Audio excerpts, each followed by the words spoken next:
Hello mga mi, alam nyo ba na ang tuba-tuba ay isang napakagandang halaman gamot sa marami nating karamdaman katulad ng mataas ang blood pressure, diabetes, uric acid, cholesterol at pati na rin ang creatinine. Maganda din pala to sa sakit ng tiyan at sa pilay. So ngayon nga po kukuha tayo ng dahon dahil nga sa yearly medical ko ay mataas ang aking cholesterol. So gagamutin natin siya gamit itong ating halamang tuba-tuba. Ang tuba-tuba pala ay maganda sa ating bansa dahil nga ito ay tropical plants o tropical tree. At ito ay continuous lang ang kanyang pananahon, tuloy-tuloy. So ang kukunin natin is yung parang magulang na dahon. Medyo yellowish nga yung dahon ngayon kasi nga pinutulan ko siya last week gawa ng sobrang labong na ng kanyang dahon. So ngayon, eto hindi na to siya pwede, madilaw na. At ganitong dahon lang yung kukunin natin. Medyo madilaw siya pero pwede pa siya. Kukuha lang tayo ng 10 pirasong dahon. 2, 4, 6. Marami nga din nanghihingi nito dahil nga sa magandang health benefits na dulot ng tuba-tuba.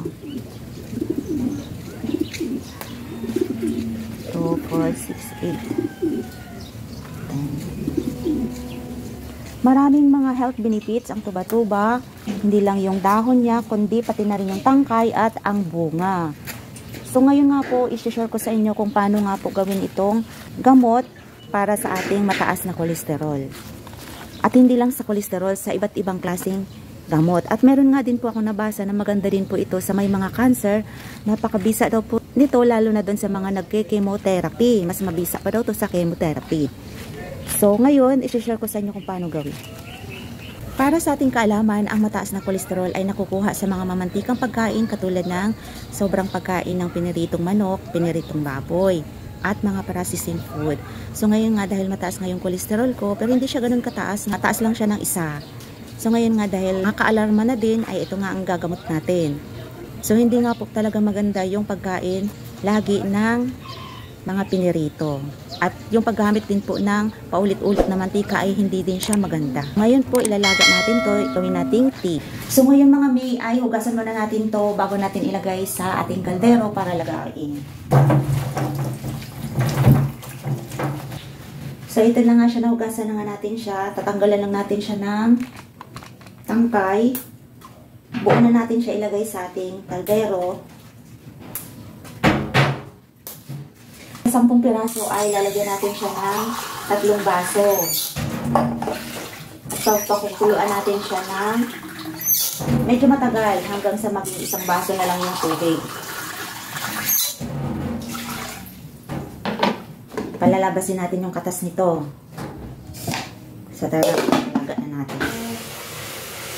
Hintayin natin siyang kumulo. Mga mi, kumukulo na siya. Ayan na siya, oh. So, medyo madami pa yung tubig niya. Pababain muna natin siya ng mga magiging 1 baso. Hayaan muna natin siyang kumulo. So, ngayon mga mi, ayan, konti na lang yung tubig niya. Papatayin na natin siya. So, sasalin na natin po. Ayan na yung magiging kulay niya. So, nasobrahan pala yung pakulo natin. Hindi na siya umabot ng 1 baso. Naging kalahati na lang. So, yan. Okay na yan. Ito na yung magiging kape natin sa umaga. So, tara, kape tayo. So, ito na nga mga mi, yung ating nilagang tuba-tuba or yung ating tuba-tuba tea. Gagawin natin siya tuwing umaga.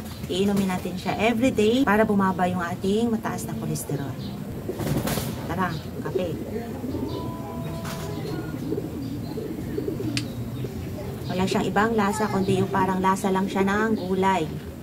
Yung sabaw ng gulay.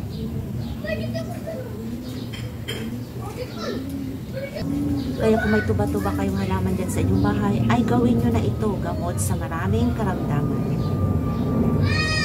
So yun lang po ang masishare ko sa inyo. Kung nagustuhan nyo po, ay pabigay po ako ng like at pa-share po ako sa iba, lalo na doon sa may mga karamdaman na katulad ng iniinda natin para po makatulong kayo. Ako po si Mama Jem ang nagsasabing health is wealth. Maraming salamat sa panunood at God bless po sa ating lahat. Hanggang sa muli. Bye-bye!